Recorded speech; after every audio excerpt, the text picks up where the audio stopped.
Eita, mundo perdido! Aqui que o João Faz Tudo é assim, gente. Trabalho sério, cístico e sistemático para ficar chique, trique de doer. Meus amigos, mais uma obra do João Faz Tudo, então, a Marca do Sul, começando em mais um trabalho nessa segunda-feira, no qual nós vamos fazer aí toda a reforma desse ambiente aqui, que é uma sala e cozinha.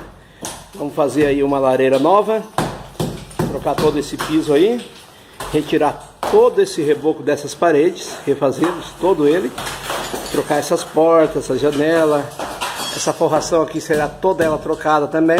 Na verdade não tem, né, gente? Vamos fazer toda ela nova, tudo com forro PVC.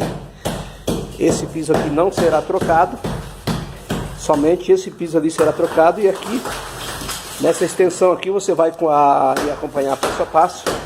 Vai ser feito então um balcão social de tijolo à vista até aqui nessa parede. Essa porta aqui eu vou jogar ela pra cá, vou abrir aqui assim, e todo esse revestimento aqui então eu vou trocar, botar novo. Esses canos aí serão todos jogados para dentro da parede. E essa lareira antiga aí, que funcionava como lareira e churrasqueira, perdeu espaço então para um segmento novo, tá bom, meus amigos? Tranquilo por demais. Lembrando, você que quer construir ou reformar, é simples.